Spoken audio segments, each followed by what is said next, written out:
Hello wonderful students, welcome back to exam Bachao. मैं हूँ सुजाता और आज मैं लेके आ गई हूँ आपके लिए बैंकिंग सब्जेक्ट की चैप्टर 3 की वीडियो।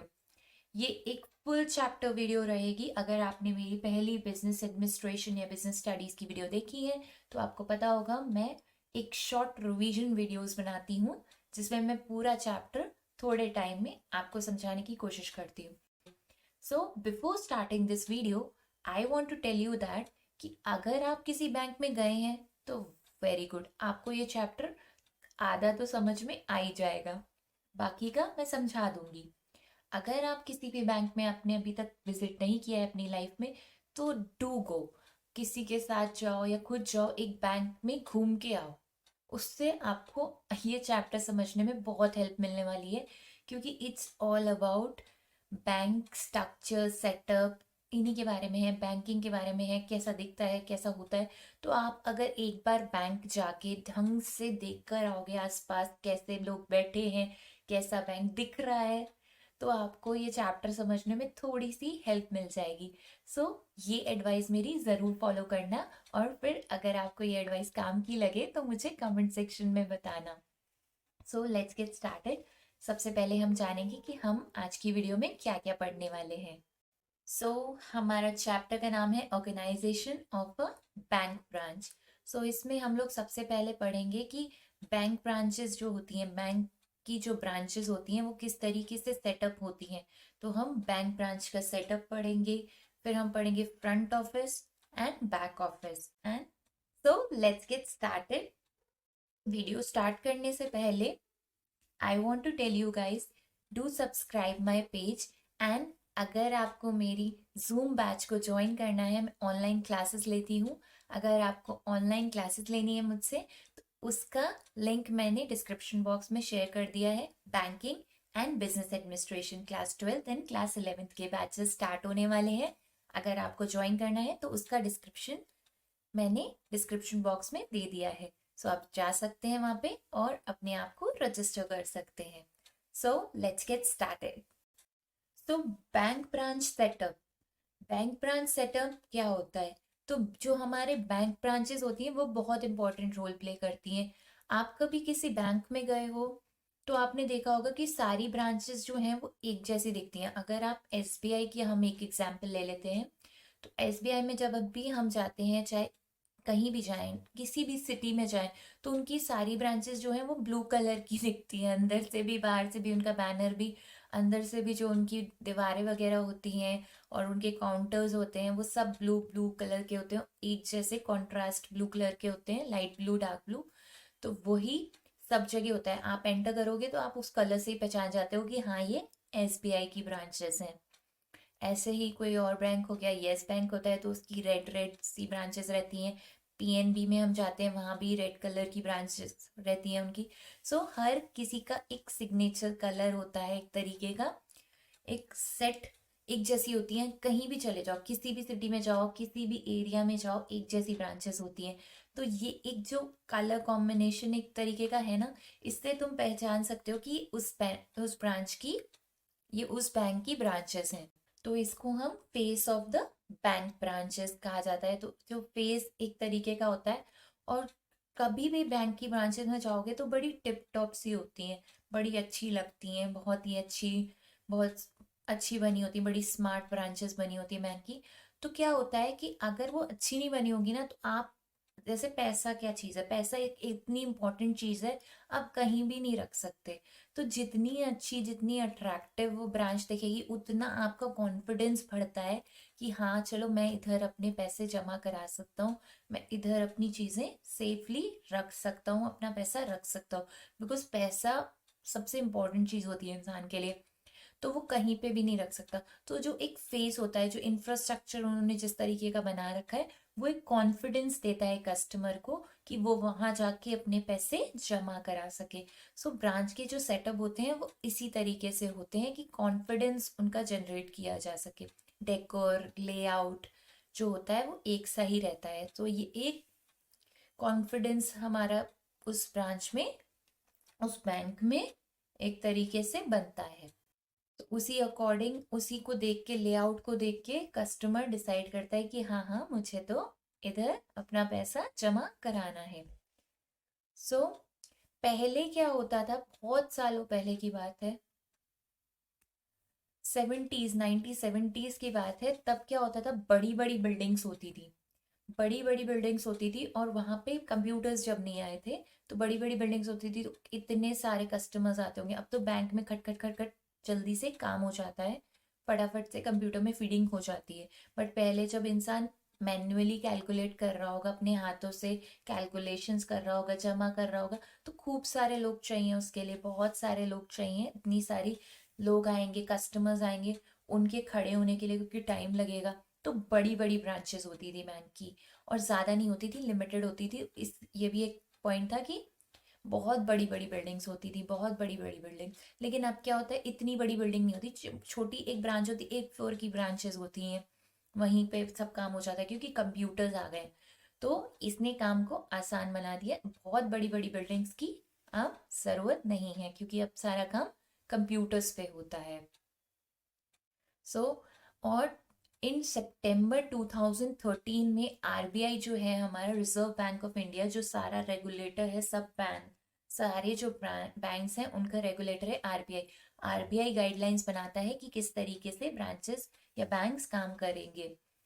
तो फिर उन्होंने 2013 में अलाउ कर दिया है कि आप, मतलब जो एक सेट लिमिट थी उससे ज़्यादा ब्रांचेस खोल सकते हो। तो इससे क्या होता है, छोटी ब्रांचेस खुल जाती हैं और हर एरिया में ब्रांच होती है, तो ये कन्वीनियंट रहता है किसी भी कस्टमर के लिए। क्योंकि आप क्या चाहोगे कि आपके घर के पास ही में वो बैंक हो जहाँ पे आप पैसे जमा कराओ। हम प्रेफर करते हैं कि जो पास का बैंक है वहीं पे जमा कराएं, क्यों, निकालने में आसानी रहेगी, और कुछ काम होगा तो फट से जा सकते हो। इसीलिए ज़्यादा ब्रांचेस होंगी तो फिर हर ज़्यादा कस्टमर के पास आप जा सकते हो। ओके, अब समझते हैं हमारा नेक्स्ट टॉपिक जो है ब्रांच स्ट्रक्चर्स। ब्रांच स्ट्रक्चर्स किस तरीके से होते हैं, किस तरीके से कैटेगरीज होती हैं ब्रांच की। सबसे ऊपर जो कैटेगरी है वो है हमारा ब्रांच मैनेजर। सबसे ऊपर जो पोस्ट पे होता है वो हमारा ब्रांच मैनेजर होगा, जो ब्रांच का हेड होगा उससे बोलेंगे ब्रांच मैनेजर। उसके नीचे आ जाता है हमारा रिलेशनशिप मैनेजर, फिर आ जाता है sales tax manned by officers, फिर हमारा डीएसए कोऑर्डिनेटर आ जाता है, फिर है हमारा सर्विस डेस्क, उसके बाद है हमारे हेड टेलर्स, उसके बाद हमारे टेलर्स। टेलर्स और हेड टेलर्स क्या है, कैशियर आपने वर्ड सुना होगा, आपको समझ में आया कैशियर, या फिर कस्टमर रिलेशन, जो कैशियर होते हैं, जो कैश कलेक्ट करते हैं, जो काउंटर पे बैठे होते हैं, उन्हीं को टेलर कहा जाता है। टेलर थोड़ा डिफिकल्ट वर्ड साउंड कर रहा है, लेकिन कैशियर आपने शायद सुना होगा या क्लर्क सुना होगा। वो हमारे हेड टेलर्स और टेलर्स। उसके बाद हेल्पर्स, जो और लोग रहते हैं, हेल्प फाइल वगैरह ले जाते हैं, वो हमारे हेल्पर्स हो जाते हैं। ओके, और अब हम समझते हैं कौन सी सर्विसेज हमारे को ब्रांचेस से मिलती हैं।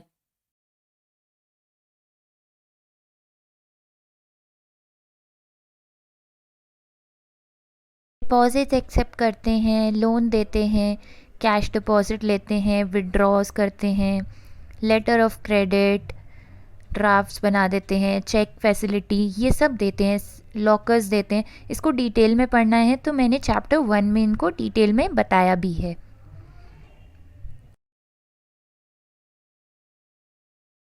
ओके, नेक्स्ट हम समझेंगे हमारे role of branch manager. Branch manager का क्या काम रहता है, हमें पता है ब्रांच मैनेजर ऑफिस में बैठा रहता है, क्या करता है, हवा खाता है एसी की, नहीं, और भी बहुत सारे काम करते हैं।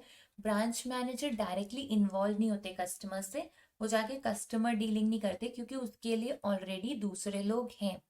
ठीक है, फ्रंट ऑफिस में नहीं होते हैं, वो बैक ऑफिस में होते हैं। फ्रंट ऑफिस और बैक ऑफिस में आपको समझा देती हूँ। जो कस्टमर डीलिंग होती है, फ्रंट क्या होता है, आगे जो लोग हैं जो दिख रहे हैं वो हमारा फ्रंट होता है। हमारा बैक हमें दिखाई नहीं देता है। आपको मेरा बैग दिखाई दे रहा है, नहीं दे रहा है, आपको अपना बैग भी, किसी का भी बैग दिखाई नहीं देता है, लेकिन हमारे पास बैग है, बैग की अपनी इंपॉर्टेंस होती है। ठीक है, आपको क्या दिखा रहा है, मेरा फ्रंट दिखाई दे रहा है। सो ऐसे ही ऑफिस में होता है, फ्रंट क्या होता है, जो चीजें, जो डेस्क दिखाई दे रही है वो हमारा फ्रंट ऑफिस हो जाता है।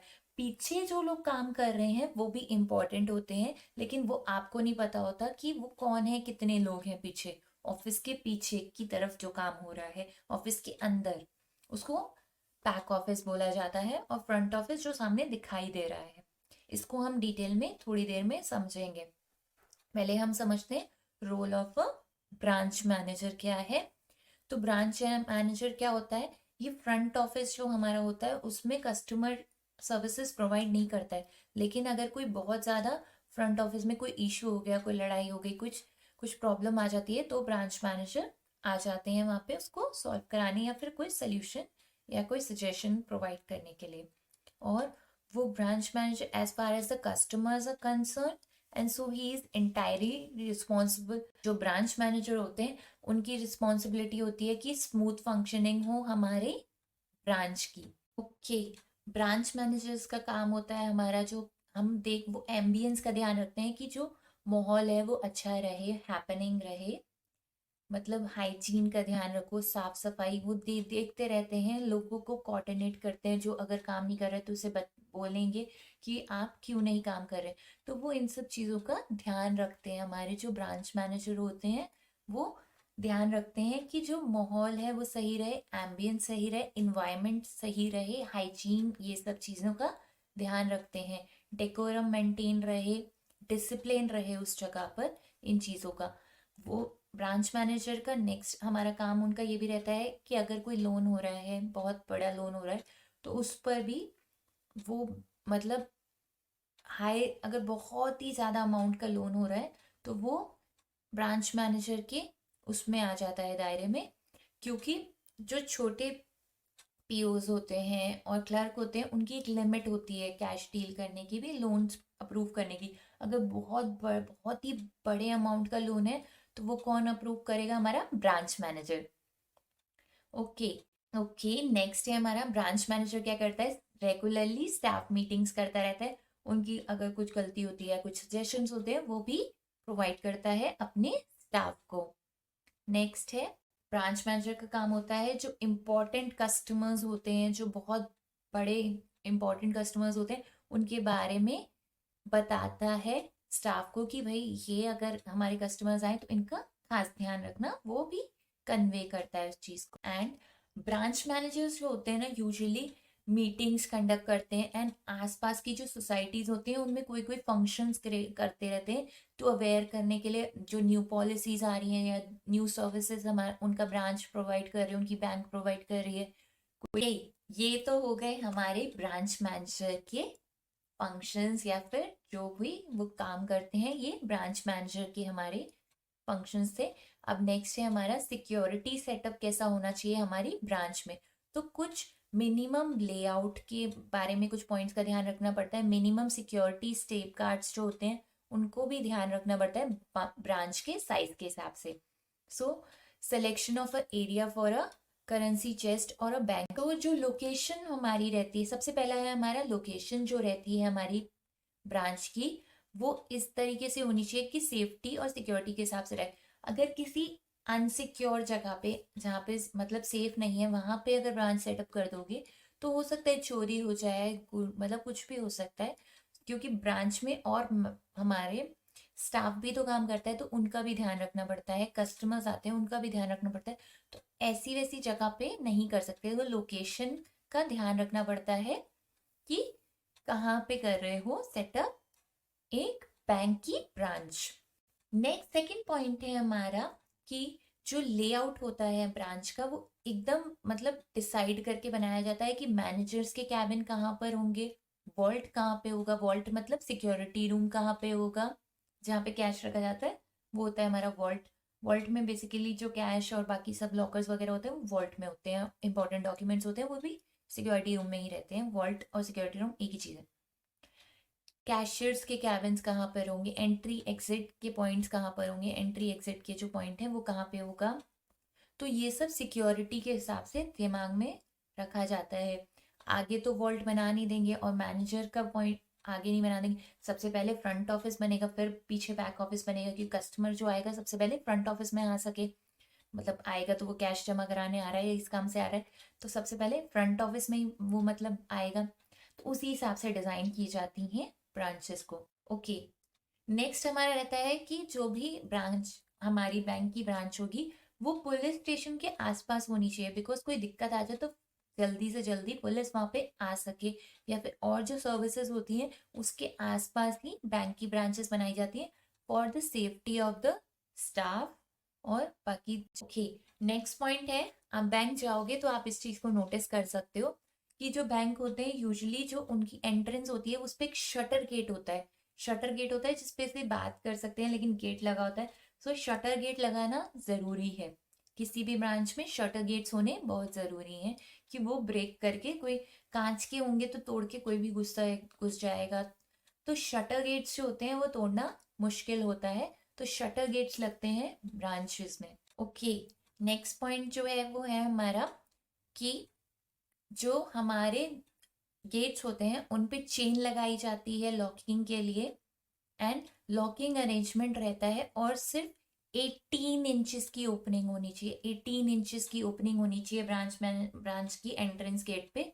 आप जाना और देखना इस चीज़ को, आप इस चीज़ को नोटिस कर पाओगे। अगर आपने इस चीज़ को नोटिस किया है तो आप मुझे कमेंट सेक्शन में बताना कि हाँ आपने देखे हैं ब्रांचेस और उससे आप इस चैप्टर को रिलेट कर पा रहे हो।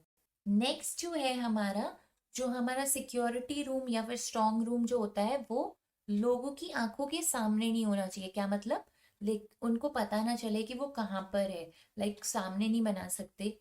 स्ट्रॉन्ग रूम या वॉल्ट, हमारा सिक्योरिटी रूम जो है वो अंदर जाके होना चाहिए कहीं पे, जो कि कस्टमर्स को आसानी से दिखाई ना दे। मतलब किसी ऑफिस के पीछे या बैक ऑफिस में भी अंदर जाके सबसे लास्ट में होना चाहिए। इस तरीके से बनाना चाहिए कि वो कस्टमर्स को इजीली दिखाई ना दे, सेफ्टी पर्पसेस के लिए। ओके, ये तो हो गए हमारे कुछ बेसिक जो मतलब ओवरव्यूज थे। अब थोड़ा समझते हैं कि किस तरीके से डिजाइनिंग लेआउट जो है उसमें किस किस चीजों का ध्यान रखना चाहिए। तो फर्स्ट है हमारा जो सिक्योरिटी रूम होता है उसके डोर्स जो होते हैं वो इस तरीके से डिजाइन होने चाहिए कि वो सिक्योरिटी पर्पज से बहुत ही स्ट्रिक्ट हो, लाइक कोई भी वहां पे एंटर ना कर जाए। वो इस तरीके से डिजाइन करने चाहिए कि वहां पे हर कोई एंटर ना कर सके, स्टाफ में भी सब लोग वहां पे नहीं जा सकते, तो इस तरीके से डिजाइन होने चाहिए। ओके, जो नेक्स्ट है हमारा जो सिक्योरिटी रूम होता है ना उसमें दो कस्टोडियंस होते हैं। कस्टोडियंस क्या होते हैं, लोगों की बात हो रही है इसमें, कस्टोडियंस मतलब लोग ही हैं। तो दो कस्टोडियंस होते हैं, मतलब दो लोग होते हैं जिनको उस वॉल्ट का मतलब सिक्योरिटी रूम जो होता है उसका पासवर्ड पता होगा सिर्फ दो लोगों को। उन्हीं के पास की होगी, उन्हीं के पास पासवर्ड होगा, और किसी के पास नहीं होता। दो लोग डिसाइड किए जाते हैं, उन दोनों के पास रहता है, तो उन्हीं को पता होगा सिक्योरिटी रूम का पासवर्ड क्या है, उन्हीं के पास की होगी, वही खोल सकते हैं। तो दो कस्टोडियंस होते हैं सिक्योरिटी रूम के। तो इस चीज़ को स्ट्रिक्टली फॉलो किया जाए कि दो ही होने चाहिए, इससे ज़्यादा नहीं होनी चाहिए, दो कीज से ज़्यादा नहीं होने चाहिए, और दो ही लोगों को पासवर्ड पता होना चाहिए, इससे ज़्यादा लोगों को नहीं पता होना चाहिए। तो ये चीज़ स्ट्रिक्टली फॉलो की जाती है for the security purposes. Next point जो है वो है हमारा जो कैशियर जो होता है हमारा, जो कैशियर जो कैश जमा करता है उसका जो काउंटर होता है वो एंटर और एग्जिट पॉइंट से दूर होना चाहिए, क्योंकि कोई आके चुरा के ना ले जाए। इस पॉइंट को ध्यान रखते हुए थोड़ा दूर होना चाहिए। कैशियर का जो काउंटर होता है वो थोड़ा अंदर जाके होना चाहिए, एकदम तुम एकदम एंट्री गेट एग्जिट गेट के साथ में नहीं बना लो। इन चीज़ों का ध्यान रखा जाता है। नेक्स्ट है हमारा इमरजेंसी लाइट्स जो होती हैं वो लगानी चाहिए, इंस्टॉल करनी चाहिए, और वो हमेशा काम करती रहनी चाहिए। मतलब कंटिन्यूसली चेक करते रहो कि वो काम कर रही हैं कि नहीं कर रही। सो इमरजेंसी लाइट्स भी लगानी पड़ती हैं। नेक्स्ट है हमारा जो विंडोज है और वेंटिलेटर्स वो प्रॉपरली ग्रिल होने चाहिए। मतलब ऐसे ही विंडो खुली हुई नहीं होनी चाहिए, उनमें वो लगी होनी चाहिए, जैसे लोहे की ऐसे डंडियां लगी होती है ना, तो प्रॉपर तरीके से वो ग्रिल्स लगी होनी चाहिए विंडोज में और वेंटिलेटर्स में, कि कोई भी घुस के चला ना आए किसी भी बैंक के अंदर। ओके, नेक्स्ट है हमारा जो पोस्टिंग होती है हमारे गार्ड्स की, वो किस किस अकॉर्डिंग होनी चाहिए, कि कहाँ पे किस तरीके के गार्ड को रखा जाए, कि कहाँ पे बहुत ही टैलेंटेड और बहुत ही ज़्यादा स्किल्ड जो गार्ड है उसको कहाँ पे रखा जाए और कहाँ पे कम।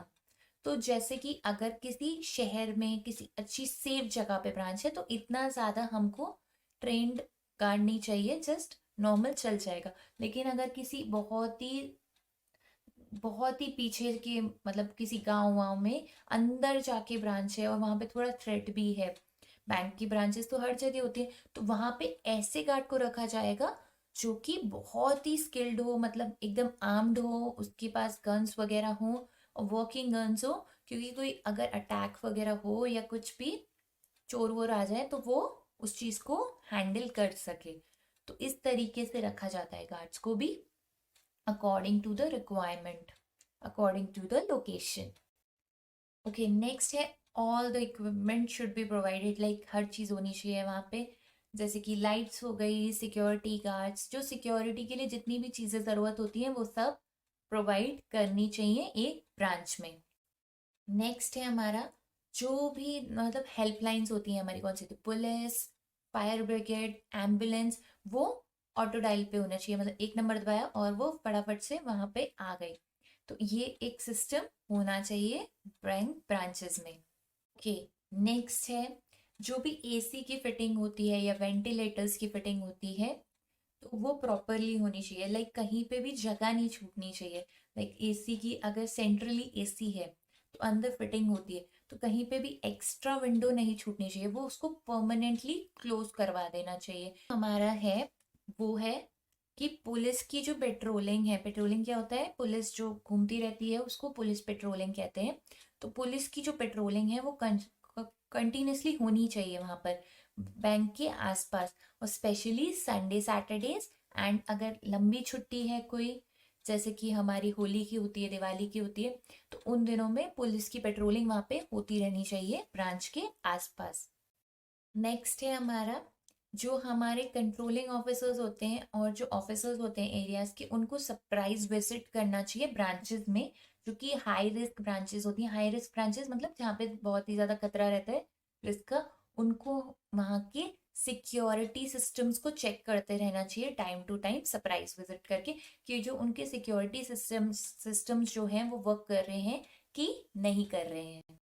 नेक्स्ट है हमारा जो इलेक्ट्रिक सर्किट्स होते हैं और जो इलेक्ट्रिक बॉक्सेस होते हैं वो प्रॉपरली लॉक्ड होने चाहिए और सेफ होने चाहिए कि आग वाग ना लग जाए, तो उस चीज को भी प्रॉपरली चेक करते रहना चाहिए और प्रॉपरली ध्यान रखना चाहिए।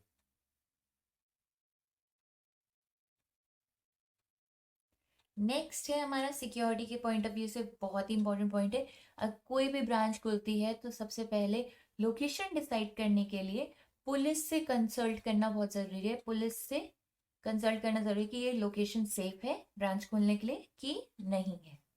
नेक्स्ट हमारा पॉइंट है, अगर रात में कोई भी गार्ड नहीं है और रात के टाइम पे वहाँ पे ब्रांच में कोई ऐसा फिजिकली वहाँ नहीं होता है, कोई सिक्योरिटी सिस्टम नहीं है, तो वहाँ पे ऑटोमेटिक सिस्टम्स होते हैं, मतलब अगर कोई घुस गया तो वो अलार्म्स बजने लगे और ऑटोमेटिकली पुलिस को डायल हो जाए और पुलिस वहाँ पे आ सके। सो इसको बोलते हैं ऑटोमेटिक सिस्टम होता है ये एक तरीके का, ये होना चाहिए वहाँ पे। ओके, लास्ट जो है वो थोड़ा सोसाइटी पॉइंट ऑफ व्यू से है। अगर आपके आसपास ब्रांच है तो आप ये वाला सुन लो। उसमें ये होता है कि सिर्फ पुलिस ही नहीं मतलब ध्यान रखेगी, जो आसपास के लोग होते हैं उनको भी अवेयर रहना चाहिए कि अगर आपके पास कोई बैंक है आसपास, तो अगर कोई नॉइजेस आ रही हैं या फिर किसी तरीके की कोई हलचल हो रही है वहाँ ब्रांच में, तो आप किसी हॉलीडेज के दिन पे, तो आप भी पुलिस को इन्फॉर्म करें। ये भी एक इम्पॉर्टेंट पॉइंट है सिक्योरिटी के पॉइंट ऑफ व्यू से। ओके, नेक्स्ट हम जानेंगे बैंक स्ट्रॉन्ग रूम, जिसको हम वॉल्ट भी बोलते हैं, VAULT, वॉल्ट, इसको बोला जाता है वॉल्ट। ये है हमारा स्ट्रॉन्ग रूम होता है। स्ट्रॉन्ग रूम में बेसिकली क्या होता है, इसमें मनी रखा जाता है, वैल्यूएबल चीजें जो रहती हैं, रिकॉर्ड्स रखे जाते हैं, बैंक के इंपॉर्टेंट डॉक्यूमेंट्स होते हैं, इसमें ये सब चीजें रखी जाती हैं, इसलिए इसको स्ट्रॉन्ग रूम कहा जाता है। ये सबसे स्ट्रॉन्ग है, इसके पास सब चीजें। सो नेक्स्ट है हमारा, ऑब्वियसली इसको प्रोटेक्ट करना पड़ेगा चोरों से, पैसा है इसमें, वैल्यूएबल चीजें हैं। सो फिर इसको सिर्फ चोरों से ही नहीं बचाते, इसको और भी चीजों से बचाना होता है, जैसे कि चूहे वुहे ना खा जाए, अनऑथराइज चीजें जो है, फायर ना हो जाए, नेचुरल डिजास्टर से भी बता, इस तरीके से डिजाइन होते हैं ये रूम्स। नेचुरल अगर डिजास्टर आए तो उससे भी बचा सके, और जो भी अदर थ्रेट्स होते हैं उससे भी बचा सके। So this room is the safest in the branch. और मतलब एक तरीके से समझ लो कि सेफ होती है। तो सेफ किस तरीके की होती है, कि घर में आपके अगर सेफ होगी तो वो इतनी स्ट्रांग होती है कि जैसे पूरा घर भी गिर जाए तो वो सेफ सेफ रहेगी। तो ऐसे ही वॉल्ट होता है, वो भी सेफ रहता है, वो उस तरीके से डिजाइन किया जाता है वो रूम। नेक्स्ट उसमें टेलर जो होता है, हमारा जो कैशियर होता है, उसका भी कैश वहीं पे रखा जाता है, वहीं पे जमा किया जाता है। ऐसे ही ब्रांच में कहीं भी नहीं पड़ा रहता, जो कैश हम जमा करा के आते हैं वो भी वॉल्ट में रखा जाता है। ओके, नेक्स्ट हम समझेंगे जो बैंक के वॉल्ट क्या होता है, उसका ऑपरेशन, मतलब उसका काम कैसे होता है। तो काफी सारे फंक्शंस होते हैं, जैसे कि स्टार्टिंग में मैंने आपको बता दिया था अभी थोड़ी देर पहले, कि दो सेपरेट कस्टोडियंस होते हैं। कस्टोडियन दो लोग हैं, कस्टोडियन होते हैं, और डुअल की लॉकिंग मैकेनिज्म होता है। डुअल की मैकेनिज्म मतलब एक उसको पता है, एक और को पता है सारी चीजें, ठीक है। डुप्लीकेट की जो होती है, जैसे एक की है और एक और की होगी, दो कस्टोडियन है, दो लोगों को सब चीजें पता है, सिक्योरिटी और पासवर्ड, वैसे दो कीज भी हैं। तो एक की जो होती है वो वहां पे रहती है, और एक जो दूसरी की होती है वो ऑफ साइड होती है। ऑफ साइड का मतलब क्या होता है, ऑफ साइड मतलब उस ब्रांच में नहीं है, वो कहीं और है वो की। अगर एक की खो गई तो वो ऑफ साइड से मंगा के उसको यूज कर सकते हैं to open the vault. Next हमारा है, जो ये कीज होती हैं ये हर 6 महीने में चेंज कर दी जाती हैं। मतलब सेम की सालों साल नहीं चलती रहेगी, हर 6 महीने में फॉर द सिक्योरिटी पर्पसेस वो हर 6 महीने में चेंज होती है। कॉम्बिनेशन पासवर्ड होता है एक, जो कि हमारे कस्टोडियंस को पता होता है, वो ऑफ साइट पे भी होता है, मतलब एक ब्रांच में होता है और ऑफ साइट पे भी एक कॉम्बिनेशन पासवर्ड होता है। ऑफ साइड क्या है कि ब्रांच में नहीं, बाहर कहीं पर सेफ। नेक्स्ट हमारा है, ऑडिट ट्रायल्स हो सकते हैं अगर कोई कस्टोडियन चेंज करना है। दो कस्टोडियन होते हैं जो कि ध्यान रखते हैं हमारे स्ट्रॉन्ग रूम का, तो ऑडिट ट्रायल हो सकता है, उनको चेंज भी किया जा सकता है। उन दो लोगों को चेंज करके, कोई एक को चेंज कर दिया या दोनों को ही चेंज कर सकते, टाइम टू टाइम चेंज कर दिया जाता है अगर लगता है कि चेंज करने की जरूरत है तो। नेक्स्ट हमारा पॉइंट है, टाइम टू टाइम, मतलब डेली जो है वो वॉल्ट खुलेगा, टाइम से खुलता है और टाइम से बंद हो जाता है। और उसका जो अलार्म सिस्टम होता है वो डेली चेक होगा, कि जो उसका वॉल्ट का जो अलार्म सिस्टम है वो काम कर रहा है कि नहीं कर रहा है। अगर चोरी वोरी होती है तो वो अलार्म बजेगा कि नहीं बजेगा। तो डेली अलार्म चेक होता है उसका, और डेली चेक करना होता है उसका अलार्म, और उसका एक टाइम से खुलता है और टाइम से बंद हो जाता है।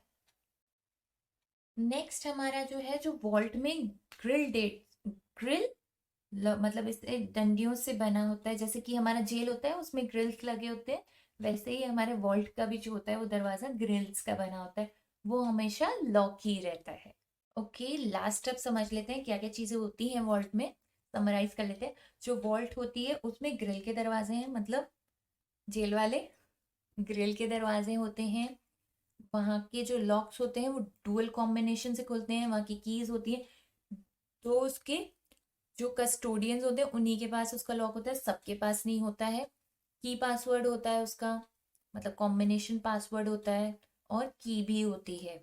की के बाद वहाँ पे सेंसर्स लगे होते हैं। सेंसर्स क्या होते हैं, सेंसर्स ये होते हैं कि अगर आप वहाँ पे चले गए और आपने किसी चीज़ को टच कर लिया तो सायरन बजने लगता है, तो वो सेंसर्स भी लगे होते हैं वहाँ पे। अलार्म्स लगे होते हैं। फायर रेजिस्टेंट होता है, मतलब वहां पे आग नहीं लग सकती, इस तरीके का बना होता है ये सब। और मॉडर्न टेक्नोलॉजी से रिलेटेड बहुत सी चीजें होती हैं। कैमरा वहां पे लगा होगा जो कि ध्यान रखे, मतलब सेंसर्स कैमरा लगा होगा कि बता देगा अगर यहाँ पे कोई एंटर कर गया तो वो इन्फॉर्म कर देगा। तो इस तरीके की पूरी टेक्नोलॉजी एडवांस वॉल्ट में रहती है, बहुत अच्छी लेवल की सिक्योरिटी होती है वहां पे। ओके, नेक्स्ट आ गया हमारा front office and back office. Front office समझना बहुत आसान है कि क्या होता है, क्योंकि आपने उसको देखा है। सो बैक ऑफिस को आपको थोड़ा ध्यान से समझना पड़ेगा और ध्यान से सुनना पड़ेगा। सो हमारा सबसे पहले है फ्रंट ऑफिस, फिर है हमारा मिडिल ऑफिस, फिर है हमारा बैक ऑफिस। तो सबसे पहले समझते हैं कि हमारा फ्रंट ऑफिस क्या है। फ्रंट ऑफिस का बेसिकली बैंक का काम होता है, पैसे लेते हैं वो लोग, कस्टमर से इंटरेक्ट करते हैं। जो फ्रंट में रहते हैं पॉलिसीज आपको समझाएंगे, बताएंगे, ये ले लो वो ले लो, बैंक का इंश्योरेंस करा लो, बैंक का लोन ले लो, या फिर ये चीज़, ये सर्विस हमारी ले लो, ये सब फ्रंट ऑफिस में रहता है। कैश जमा कराने जाओगे, चेक जमा कराने जाओगे, फ्रंट ऑफिस में ही कराओगे। ठीक है, तो ये सारे हमारे फ्रंट ऑफिस के फंक्शंस हो गए। मिडिल ऑफिस क्या है? मिडिल ऑफिस एक तरीके की चेन समझ लो। फ्रंट ऑफिस और बैक ऑफिस को कौन कनेक्ट कर रहा है? Middle office. अगर कोई गाइडलाइन, कुछ चीज समझ में नहीं आई, बैक ऑफिस से समझ के फ्रंट ऑफिस वालों को समझाया जाएगा। कोई डॉक्यूमेंट अंदर ले जाना है, मिडिल ऑफिस ये काम करेगा, इस चीज को चेक करके फिर फाइनल बैक ऑफिस को देगा।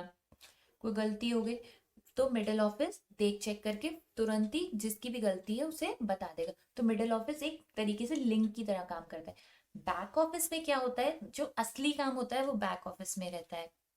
बैक ऑफिस कैश का चेक करेगा, डॉक्यूमेंट्स के बारे में चेक करेगा, जो भी ट्रांजेक्शन हो रहे हैं उन पे चेक करेगा।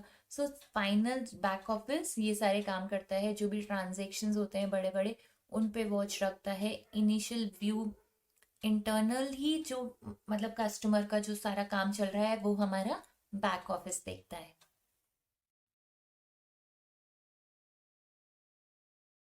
जो हमारे बैंक्स होते हैं वो 3 में डिवाइडेड होते हैं, front office, middle office and back office.